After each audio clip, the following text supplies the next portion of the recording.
Hello दोस्तों, good evening. तो दोस्तों, जैसा कि हम जानते हैं कि पिछले कुछ दिनों से हम लोग रेलवे ग्रुप डी के लिए साइंस की तैयारी कर रहे हैं, जिसमें साइंस की वेटेज 25 नंबर की होती है। और हम इस सीरीज़ में वैसे प्रश्नों को करते हैं जो एग्ज़ाम में आने की पूरी तरह से पॉसिबिलिटी है। और ये सीरीज़ रोज़ रात 8 बजे होती है। और जो भी स्टूडेंट इस चैनल पर नए हैं वो इस चैनल को सब्सक्राइब कर ले और इस बेल आइकन को दबाना ना भूलें, जिससे इस वीडियो से जुड़ी सारी नोटिफिकेशन आपको मिल जाएगी। यदि आप हमारे व्हाट्सएप ग्रुप से जुड़ना चाहते हैं तो इस नंबर पर मैसेज कर सकते हैं, हम आपको ऐड कर देंगे। और आप हमारे इंस्टाग्राम पेज से भी जुड़ सकते हैं, जिस पे पहले से ही 2,25,000 स्टूडेंट जुड़े हैं। और आप हमारे टेलीग्राम पेज से भी जुड़ सकते हैं इस लिंक की सहायता से। तो चलिए दोस्तों, आज का पहला प्रश्न देखते हैं क्या है।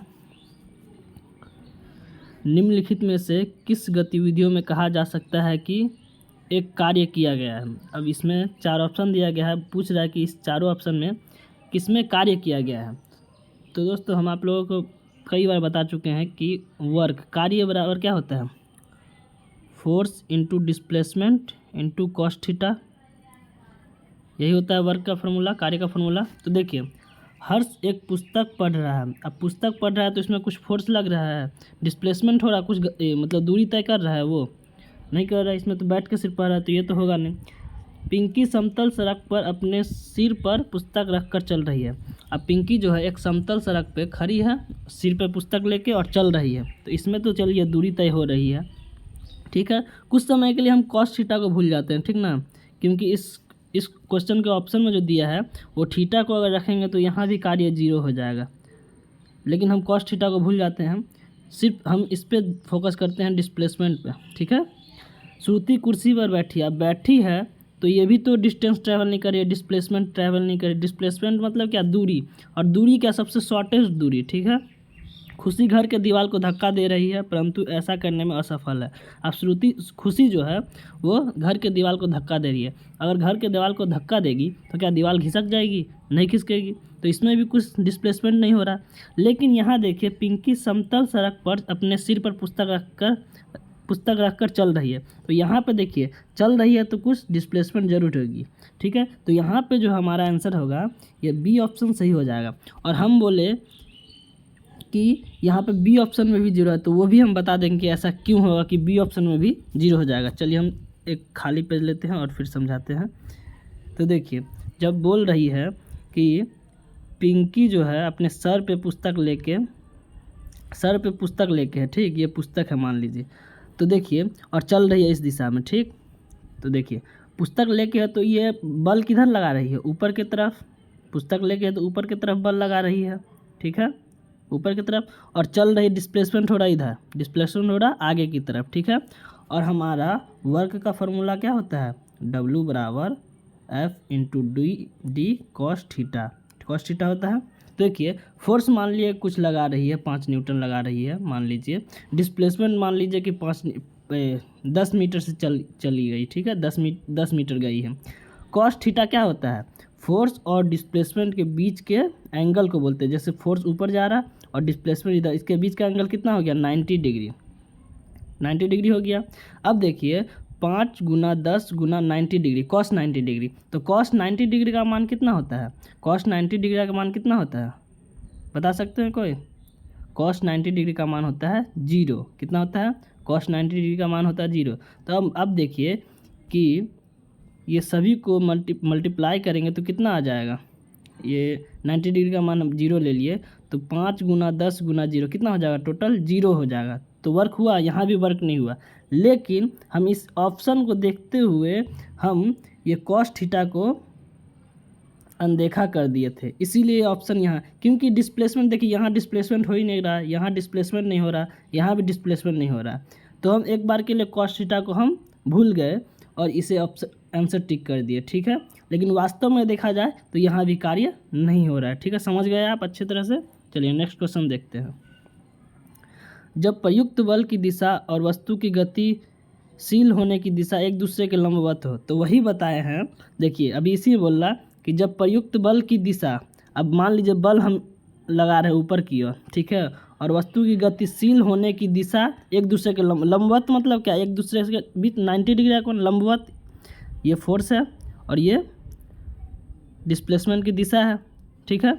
ये दोनों एक दूसरे के लंबवत मतलब क्या 90 डिग्री। तो यही बोल रहा है कि देखिए फिर से हो गया वही, वर्क बराबर F into D cos theta. तो देखिए कॉस थीटा का मान यहाँ भी 90 डिग्री हो जाएगा, 90 डिग्री हो जाएगा। तो क्या वर्क कितना हो जाएगा, वर्क 0 हो जाएगा। तो यहाँ वही बोल रहा है कोई कार्य नहीं हुआ। यहाँ देखिए कोई कार्य, इससे पहले वाले क्वेश्चन में भी एक्सप्लेन किए कि बी ऑप्शन भी हमारा सही तौर पे देखा जाए तो वो भी ऑप्शन सही नहीं होता, लेकिन हम सभी ऑप्शन को देखते हुए सभी में तो डिस्प्लेसमेंट हो ही नहीं रहा था, इसलिए हम कॉस थीटा को थोड़ा देर के लिए भूल गए थे, ठीक है। इसीलिए वहाँ बी ऑप्शन सही हो गया। तो यहाँ देखिए वही क्वेश्चन पूछ दिया गया है, यदि फोर्स और डिस्प्लेसमेंट के बीच 90 डिग्री का कोण यानी एक दूसरे के लंबवत हो तो हमारा कार्य जो होगा क्या होगा, तो कार्य शून्य होगा। कार्य नहीं हुआ है इसका मतलब, ठीक है, कार्य शून्य है, ठीक है। चलिए नेक्स्ट क्वेश्चन देखते हैं। देखिए 2 किलोग्राम की एक पिस्तौल से 150 मीटर पर सेकेंड होगा, यहाँ पे टाइपिंग में मिस्टेक हो गई है, यहाँ पे पर सेकेंड होगा, ठीक है। पर सेकेंड वेग के साथ एक 30 ग्राम की एक गोली क्षैतिज रूप से चलाई गई है, पिस्तौल का प्रक्षेपित वेग। अब देखिए ये संवेग का क्वेश्चन है, मोमेंटम का क्वेश्चन। तो मोमेंटम बराबर क्या होती है, मोमेंटम को पी से डिनोट करते हैं और ये होती है एम भी, मास इंटू वेलोसिटी। अब देखिए हमेशा जो संवेग होती है वो संरक्षित होती है, ठीक है। तो देखिए मान लेते हैं कि पिस्तौल गन का मास, वेलोसिटी गन का और बुलेट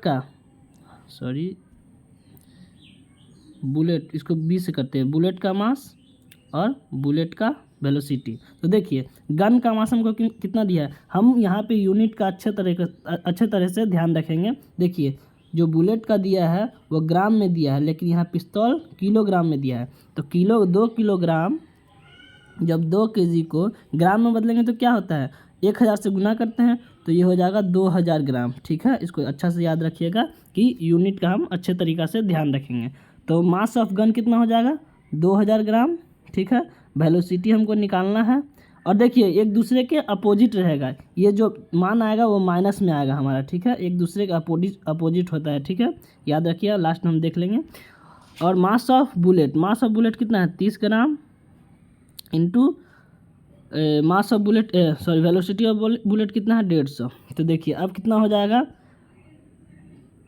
वेलोसिटी ऑफ गन कितना हो जाएगा, ये दोनों को गुना करेंगे तो कितना हो जाएगा 4500 बट्टा ये नीचे आ जाएगा 2000। अब देखिए हम इसको एक साथ मिटा के लिखते हैं, VG बराबर 4500 बट्टा 2000, ठीक है। देखिए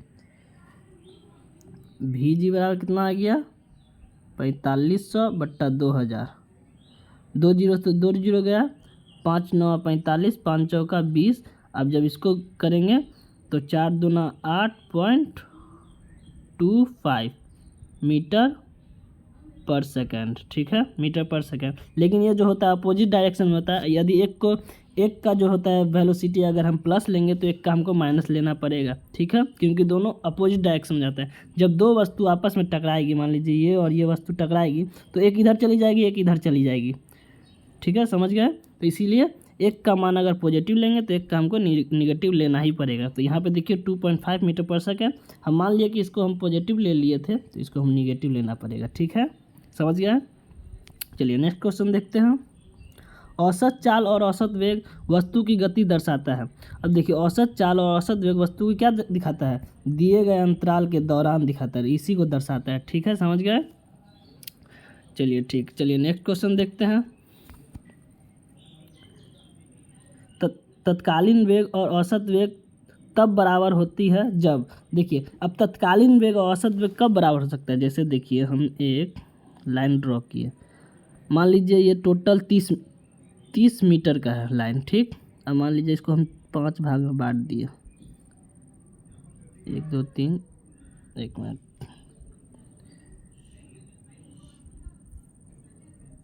मान लीजिए ये 30 मीटर का है, ये 6 ये 6 ये 6 ये 6 ये 6 मान लिए, ठीक है। अब ये 1 सेकेंड का है, ये 1 सेकेंड का, ये भी 1 सेकेंड का, सभी जो है एक सेकेंड का है, ठीक। अब हम पूछे कि तत्कालीन वेग बताइए, चलिए यहाँ से हम पूछते हैं तत्कालीन वेग बताइए। हमको यहाँ का तत्कालीन वेग चाहिए। तो वेग का फॉर्मूला क्या होता है, दूरी डिस्टेंस बट्टा टाइम, समय, डिस्टेंस बाय समय, ठीक है। तो डिस्टेंस यहाँ इतना दूर का कितना है, सिर्फ ये बताइए, इतना दूर का कितना है, 6 है, और इतना ही दूर का टाइम कितना, 1 सेकेंड है। तो यहाँ के लिए वेलोसिटी कितना हो गया, 6 मीटर पर सेकेंड। ये हो गया हमारा तत्कालीन वेलोसिटी, ठीक है। तत्कालीन मतलब क्या, किसी एक सेकेंड के अंतराल का, ठीक है। तो हम ये निकाल लिए। अब देखते हैं कि औसत इस गति इसका कितना आता है। चलिए इसका एक बार औसत गति निकाल के देखते हैं। यहाँ 6 आ गया, 6 मीटर पर सेकेंड तत्कालीन वाला। अब देखते हैं औसत निकाल के कि औसत कितना आता है। औसत का मतलब क्या होता है, औसत गति का मतलब वेलोसिटी AVG, इसको डिनोट करते हैं। एवरेज वेलोसिटी क्या होता है, टोटल डिस्टेंस। तो टोटल डिस्टेंस कितना है, 6 6 6 6 5 8 6 मतलब 30, और टोटल टाइम कितना है, 1 2 3 4 5 सेकेंड। तो देखिए, तो यहाँ से भी 6 मीटर पर सेकेंड आ गया, आया ना 6 मीटर पर सेकेंड। तो क्या हो गया, तत्कालीन वेग और औसत वेग कब समान होगा, जब वस्तु में कोई त्वरण नहीं होगा। एक समान त्वरण से चलेगा तो फिर यहाँ पे 6 मीटर पर सेकंड रहेगा, तो यहाँ 7 मीटर हो जाएगा, यहाँ 8 मीटर पर सेकंड हो जाएगा। एक वृत्त गति में तो कभी भी ये वेग समान ही नहीं होता, क्योंकि उसमें हमें हर बिंदु पे वेग बदल जाती है, ठीक है। वस्तु में परिवर्तन त्वरण होगा, त्वरण तो होगा, ये त्वरण होगा तो फिर यहाँ 6 मीटर पर सेकंड, यहाँ 7 मीटर पर सेकंड, ऐसे ही हो जाएगी। वस्तु में त्वरण जो होगा शून्य होगा, ये आंसर होगा। त्वरण जब शून्य होगा, समान गति से हमेशा रहेगा, तभी जाके तत्कालीन वेग और औसत वेग का मान बराबर होगा, जब त्वरण शून्य रहेगा तब, ठीक है। देखिए दोनों जगह 6 मीटर पर सेकंड आया है, तो मतलब बराबर है, ठीक है। चलिए नेक्स्ट क्वेश्चन देखते हैं। यदि आप लोगों को समझ में नहीं आए तो कमेंट में बता दीजिएगा, हम कोशिश करेंगे कि उस डाउट को क्लियर कर सकें। लार ग्रंथि में डैश एंजाइम स्रावित होती है। अब लार ग्रंथि में कौन सी एंजाइम स्रावित है, ये तो याद करने वाली क्वेश्चन है, इसमें तो समझाना कुछ है नहीं। एमाइलेज एंजाइम जो होती है लार ग्रंथि से स्रावित होती है, ठीक है, निकलती है, ठीक है। चलिए नेक्स्ट क्वेश्चन देखते हैं। उच्छेद बल और भार ये कार्य करते हैं। अब देखिए उच्छेद बल क्या होता है, उच्छेद बल जैसे हम एक एग्जाम्पल लेते हैं, ये पानी है, ठीक, ये पानी है। उच्छेद बल का मतलब जो बल ऊपर की तरफ लगता है, जो बल ऊपर, मान लीजिए यहाँ फुटबॉल है और ऊपर की तरफ जो लगता है, उसे पानी में जब फुटबॉल को डालते हैं तो देखते हैं फुटबॉल ऊपर आने की कोशिश करते हैं, ये उच्छेद बल जो होता है ये ऊपर की। और जो फुटबॉल का भार क्या होता है, भार नीचे की तरफ होता है, भार mg होता है, ठीक, mg होता है, भार जो होता है mg होता है, मास इनटू ग्रेविटी, ठीक है। और उच्छेद बल ऊपर की तरफ होता है। तो ये दोनों जो है किधर कार्य करते हैं, क्या कार्य करते हैं, नीचे की ओर तो सिर्फ mg कार्य करते हैं, भार वेट विपरीत दिशा में। हाँ देखिए, ये एक नीचे की ओर कर रहा है, एक ऊपर की, विपरीत, यही आंसर हो जाएगा। ऊपर की ओर, ऊपर दोनों, ऊपर की ओर तो सिर्फ उच्छेद बल कार्य कर रहा है। समान दिशा में कहाँ कर रहा है, ये तो एक दूसरे का अपोजिट दिशा में कर रहा है, एक ऊपर तो एक नीचे, ठीक है, ये विपरीत दिशा में हो जाएगा, ठीक है। समझ गए। उच्छेद बल मतलब ऊपर की ओर, और भार बल तो हमेशा नीचे की ओर होती है, भार बल हमेशा नीचे की ओर होती है, भार बल का फॉर्मूला होता है mg, ठीक है। चलिए नेक्स्ट क्वेश्चन देखते हैं। निम्नलिखित कारकों में से किसके कारण बादल आकाश में तैरते हैं। अब देखिए कोई भी चीज़ किसी में तैरता है, कोई भी चीज़ किसी में तैरता है, किसके कारण, उसका घनत्व, जिस चीज़ में, जैसे मान लीजिए ये पानी है, ये पानी है, ठीक, इसमें कोई व्यक्ति तैर रहा है, इसमें कोई मान लीजिए कि कुछ तैर रहा है, ठीक है, कुछ तैर रहा है यहाँ पे, ठीक। तो क्यों तैर रहा है, क्योंकि पानी का घनत्व, इसका घनत्व जो होता है ज़्यादा होता है, और जो तैर रहा है इसका कम होता है, जो तैर रहा है उसका कम होता है। जिसमें तैर रहा है, किसमें तैर रहा है, पानी में तैर रहा है, जिसमें तैर रहा है उसका घनत्व ज़्यादा, जिसमें जो तैर रहा है उसका घनत्व कम, मतलब जो तैरेगा उसका घनत्व कम और जिसमें तैरेगा उसका घनत्व ज़्यादा। अब हमसे पूछा कि बादल आकाश में तैरता है, तो बादल आकाश में क्यों तैरता है, क्योंकि आकाश का घनत्व ज़्यादा होगा, बादल का घनत्व कम होगा, तो निम्न घनत्व, बादल का घनत्व कम होगा, आकाश का घनत्व से बादल का घनत्व जो होगा वो कम होगा, तो निम्न घनत्व के कारण जो बादल जो होता है आकाश में तैरता है। समझ गया। चलिए नेक्स्ट क्वेश्चन देखते हैं। चित्र में दिखाए गए संकेत, एक सेकंड दोस्तों, चित्र में दिखाए गए संकेत को विद्युत परिपथ के संदर्भ में क्या, अच्छा इसमें देखिए चित्र लगाना भूल गए दोस्तों, माफ़ कीजिएगा, हम बना देते हैं हाथ से कि चित्र क्या था। चित्र ये था, देखिए चित्र देख के आप लोग बताइए अब क्या चीज़ का ये चित्र है। सही से नहीं बना, 1 मिनट।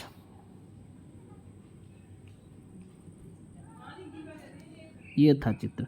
अब बताइए ये चित्र जो है किस चीज़ को प्रदर्शित कर रहा है, मतलब ये चित्र किस चीज़ का सिंबल है।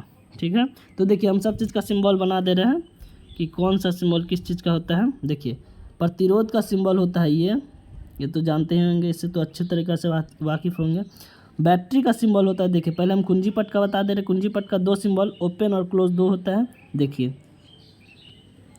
ये हो गया ओपन, ठीक है, ये हो गया ओपन कुंजी पट, ठीक है, स्विच का होता है ओपन। और ये हो गया, जब बीच में हम एक बिंदी बना देंगे ये क्लोज हो गया, ठीक है, याद रखिएगा। बैटरी का देखिए, अब बैटरी का हम बनाते हैं। देखिए एक छोटा एक बड़ा दे दिया, छोटा वाला माइनस ई, देखिए अब बड़ा वाला प्लस, ठीक है। अगर ऐसे बना दिए तो ये सेल हो गया, क्या हो गया, सेल हो गया। और इसी का समूह अगर बना दिए, समूह बना दिए मतलब 3-4 ठो सेल को अगर जोड़ दिए तब ये बैटरी हो गया, ठीक है। तो बैटरी का देख लिए ये होता है। कुंजी पट का 2 होता है, एक ओपन एक क्लोज।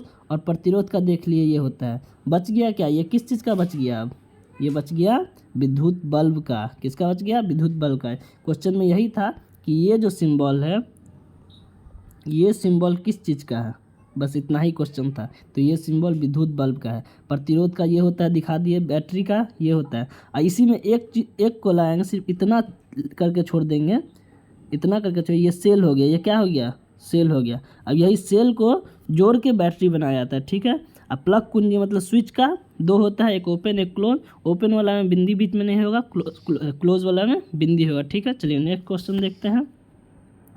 निम्नलिखित में से कौन सा घोल बिजली का चालक नहीं है।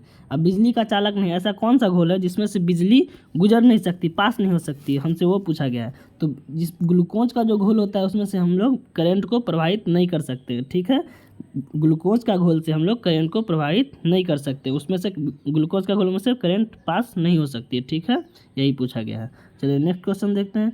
यदि एक परिपथ के माध्यम से विभवांतर और धारा दुगना हो जाए तो परिपथ का प्रतिरोध क्या हो जाएगा। ये देखिए ओम्स के लॉ से ये क्वेश्चन है। ओम्स का लॉ क्या होता है, V = IR। यहाँ पे V जो होता है वोल्ट है, I जो होता है धारा है, और R जो होता है प्रतिरोध है। अब मान लीजिए हमसे बोला गया, अब इसको हम ऐसे सजा, ऐसे भी लिख सकते हैं, R = V/I लिख सकते हैं, इसको R = V/I, ठीक है, लिख सकते हैं ना, ये लिख सकते हैं। मेन फार्मूला इसको याद है, V = IR याद रखिएगा, इससे ये निकल जाएगा। अब हमसे बोला क्या गया है, यदि एक परिपथ के माध्यम से विभवांतर मतलब V का मान को, V और धारा मतलब V का मान को और धारा I धारा जो होता है I होता है, ठीक है, दोनों को दोगुना कर दिए। तो मान लीजिए V को भी दोगुना कर दिए और I को भी दोगुना कर दिए, तो परिपथ में जो R का मान पे क्या प्रभाव पड़ेगा, ये 2 और ये 2 तो कट ही जाएगा, तो कुछ प्रभाव पड़ा। पहले भी V/I था, पहले भी V/I था, और अभी भी ये 2 तो कट ही जाएगा, अभी भी V/I रह गया। तो कुछ परिवर्तन हुआ, नहीं हुआ, तो क्या समान ही रह गया, समान रहता है। जब दोनों को बढ़ा देंगे, विभवांतर को भी बढ़ा देंगे और धारा को भी बढ़ा देंगे, तो कुछ परिवर्तन हुआ, नहीं हुआ, दोनों समान ही रह गया, ठीक है। चलिए नेक्स्ट क्वेश्चन देखते हैं। लेड नाइट्राइट को जोरदार ढंग से गर्म करते समय निकलने वाले लाल भूरे रंग की गैस का नाम बताएं। अब देखिए लेड नाइट्राइट को जब गर्म करते हैं, लेड नाइट्राइट का पहले फार्मूला क्या होता है, PbNO3 का होल ट्वाइस, ठीक है। अब देखिए इसको गर्म कैसे करते हैं हम दिखाते हैं, थोड़ा पेज को सादा लेते हैं। चलिए देखिए PbNO3 का होल ट्वाइस को जब गर्म करते हैं, ये सिंबल गर्म का है, ठीक है, तो क्या होता है PbO लेड ऑक्साइड प्लस, यहाँ लिख रहे, नीचे लिख रहे नाइट्रोजन डाइऑक्साइड प्लस ऑक्सीजन, ठीक है, ये बनता है। अब इस इक्वेशन को इक्वल कर देंगे, यहाँ 2 देंगे, यहाँ 2, फिर ये Pb 2 हो गया, यहाँ 4 देंगे, ये इक्वेशन सॉल्व हो गया, ठीक है। अब देखिए कि जब लेड नाइट्राइट को, ये गर्म का सिंबल है, गर्म करते हैं तो कौन सा गैस निकलता है, तो 2 गैस निकलता है, एक नाइट्रोजन डाइऑक्साइड और एक ऑक्सीजन गैस। जब लेड नाइट्राइट को गर्म करते हैं तो 2 गैस निकलता है, एक नाइट्रोजन डाइऑक्साइड और एक ऑक्सीजन, ठीक है, एक ऑक्सीजन। तो यही हमसे पूछा गया है कि लाल भूरा, क्वेश्चन ऊपर चला गया, इसको नीचे करेंगे तो फिर मिटाना पड़ेगा। यहीं पे बता देते हैं कि नाइट्रोजन डाइऑक्साइड का जो कलर होता है हल्का लाल भूरा होता है, हल्का लाल भूरे रंग का होता है, हल्का हल्का लाल भूरे रंग का होता है, ठीक है। अब इसको मिटाते हैं, ऊपर चलते हैं।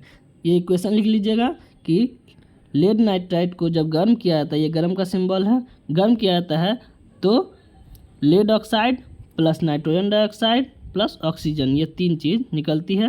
गैस 2 है, नाइट्रोजन डाइऑक्साइड और ऑक्सीजन 2 गैस निकलती है, जिसमें से हमसे पूछा है लाल भूरे कलर का जो निकलता है, तो ये नाइट्रोजन डाइऑक्साइड का ही कलर जो होता है लाल भूरे कलर का होता है, तो यही पूछा है। तो हमसे पूछा है कि लाल भूरे कलर का जो गैस निकलता है उसका नाम क्या है, तो उसका नाम है नाइट्रोजन डाइऑक्साइड, ठीक है। ये क्वेश्चन याद रखिए इक्वेशन को, ठीक है। चलिए नेक्स्ट क्वेश्चन देखते हैं। श्लेष्मा झिल्ली की सूजन को डैश कहा जाता है। अब श्लेष्मा झिल्ली किसको बोलते हैं? देखिए, ब्रोंकाइटिस में जब सूजन हो जाता है, ब्रोंकाइटिस कहाँ होता है? लंग्स में, लंग्स में ब्रोंकाइटिस पाया जाता है। लंग्स में जहाँ से सबसे लंग्स का सबसे लास्ट छोर जो होता है जहाँ से वायु इंटर करता है उसी को वायु कुपिका कहते हैं। वायु कुपिका में ही जब ये सूजन आ जाता है उसी को ब्रोंकाइटिस के नाम से जाना जाता है। और देखिए इसका जो लक्षण होता है, कैसे पता चला है कि हमको ब्रोंकाइटिस हो गया है? तो बलगम मतलब खांसी होने लगेगा, बलगम खांसी होने लगेगा, घबराहट होगा और सांस लेने में प्रॉब्लम होगा, सांस लेने में परेशानी होगा, ठीक है, सांस लेने में परेशानी होगा। सीना में दर्द होगा,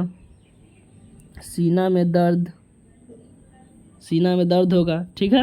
चलिए, तो श्लेष्मा झिल्ली में सूजन आता है, ये किसका लक्ष्य मतलब श्लेष्मा झिल्ली की सूजन को डैश कहा जाता है, तो ब्रोंकाइटिस कहा जाता है, ठीक है। और एक चीज़ और याद रखिएगा कि कभी कभी ये भी क्वेश्चन पूछ लेता है कि यकृत में जब सूजन आता है तो उसको क्या बोलता है? यकृत में सूजन तो उसको क्या बोलते हैं? यकृत में जब सूजन आता है तो उसको क्या बोलते हैं? तो उसको बोलते हैं हेपेटाइटिस, ठीक है, हेपेटाइटिस, ठीक है, याद रखिए। चलिए नेक्स्ट क्वेश्चन देखते हैं। निम्नलिखित में से कौन सा कार्बन का संयुक्त रूप नहीं है? कार्बन का संयुक्त रूप नहीं है। अब देखिए कि कार्बन का संयुक्त रूप नहीं है, तो देखिए हम इसके लिए एक नोट्स लिखाते हैं, वो लिख लीजिएगा, इसमें से आपका कई सारा क्वेश्चन सॉल्व हो जाएगा, ठीक है। देखिए, कार्बन जो तत्व होता है प्राकृतिक में बहुत मात्रा में पाया जाता है। कार्बन तत्व सी से डिनोट कर दिए, कार्बन तत्व प्राकृतिक में प्रचुर मात्रा में पाया जाता है, ठीक है। कार्बन तत्व जो प्राकृतिक में प्रचुर मात्रा में पाया जाता है, मुक्त और संयुक्त अवस्था में भी मौजूद है। ये जो होता है मुक्त और संयुक्त अवस्था में भी मौजूद होता है। अब देखिए, मुक्त अवस्था में सिर्फ कार्बन का 2 ही होता है। मुक्त अवस्था में लिख लीजिएगा, मुक्त अवस्था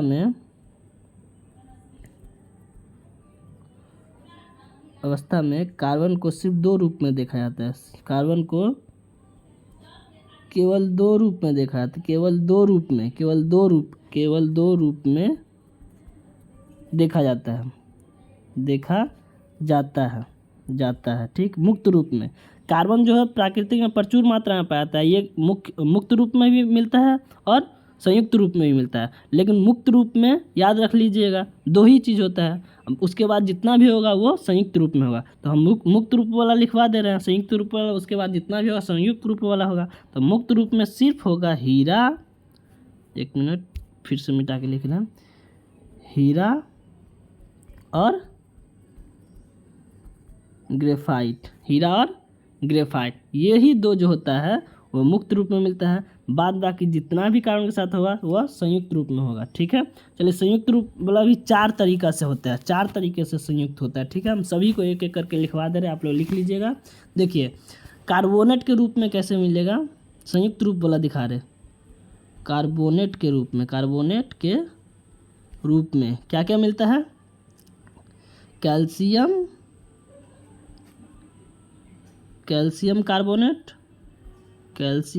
कार्बोनेट जिसको बोलते हैं CaCO3, ठीक है। और एक होता है कैलेमाइन, माइन, ठीक है, कैलेमाइन, जिसको बोलते हैं ZnCO3, ठीक है। ये कार्बोनेट के रूप में हो गया, ठीक है, ये 1 नंबर हो गया कार्बोनेट के रूप में। अब 2 नंबर लिखिए, 4 तरीका से पाया जाता है संयुक्त रूप में।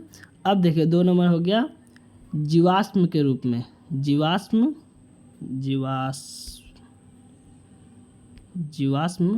ईंधन के रूप में, ठीक है। जीवाश्म ईंधन के रूप में क्या क्या मिलता है? जीवाश्म ईंधन के रूप में मिलता है, एक हो गया कोयला, एक हो गया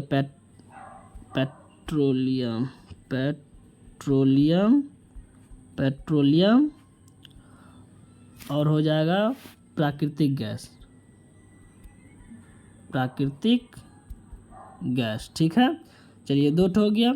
अब देखिए जो कार्बन जो होता है संयुक्त रूप से 4 तरीके से पाया जाता है, 2 तरीके बता दिए। तीसरा तरीका हो गया कार्बन युक्त पोषण तत्व के रूप में, तो इसमें क्या क्या जैसे हो गया कार्बोहाइड्रेट, प्रोटीन और वसा, ठीक है। और चौथा रूप में जो पाया जाता है, चौथा तरीका से जो पाया जाता है वो हो गया प्राकृतिक फाइबर। प्राकृतिक फाइबर में क्या क्या आ जाएगा? जैसे कपास, ऊन और रेशम, ठीक है, समझ गए। तो हमसे यहाँ पूछा गया है कार्बन का संयुक्त रूप नहीं है, तो देखिए चाक जो होता है संयुक्त रूप होता है, मार्बल बताए, CaCO4, डोलोमाइट, ये सब संयुक्त रूप है। लेकिन जो हीरा और ग्रेफाइट, हीरा या ग्रेफाइट जो होता है वह संयुक्त रूप नहीं है, वह मुक्त अवस्था में मिलती है, ठीक है। चलिए नेक्स्ट क्वेश्चन देखते हैं। इससे बहुत सारा क्वेश्चन बन जाएगा, आप इसको वीडियो को पीछे करके या पॉज करके उसको दोबारा देख लीजिएगा इतना पोर्शन को, ठीक है। चलिए नेक्स्ट क्वेश्चन पे चलते हैं। निम्नलिखित में से किसके घनत्व और कथनांक दोनों निम्न होते हैं?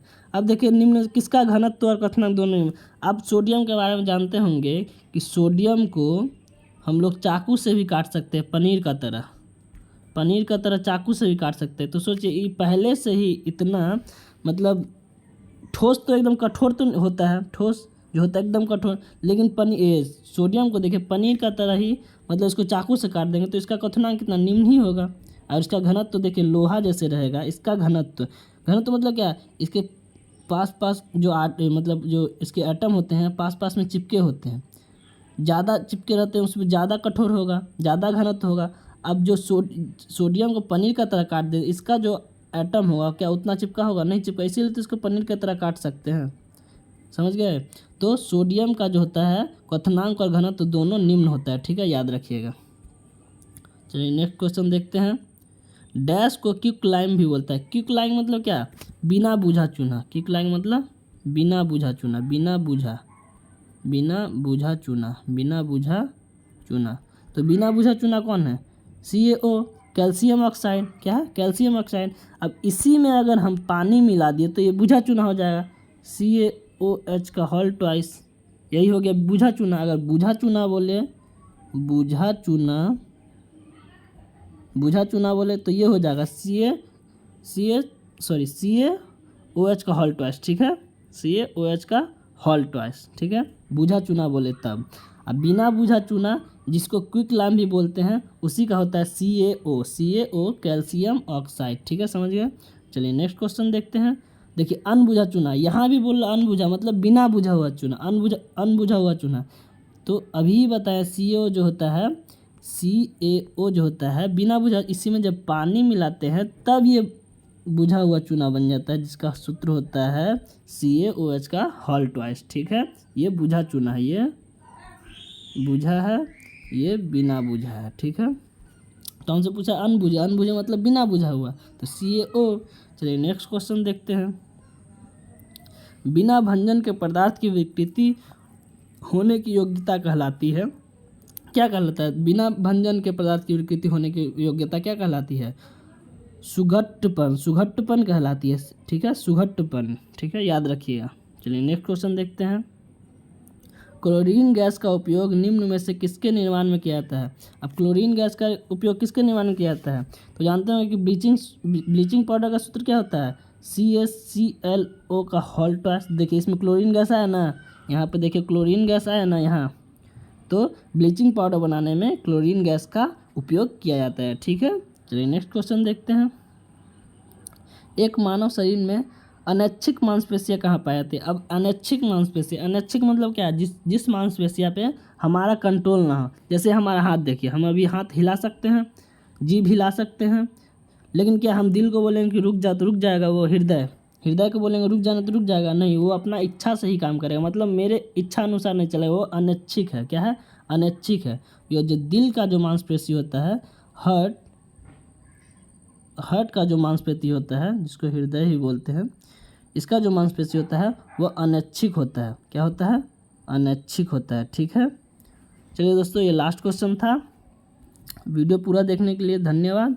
और आपको अगर वीडियो पसंद आए तो लाइक शेयर कमेंट जरूर करें, और यदि आप इस चैनल पर नए हैं तो इस चैनल को सब्सक्राइब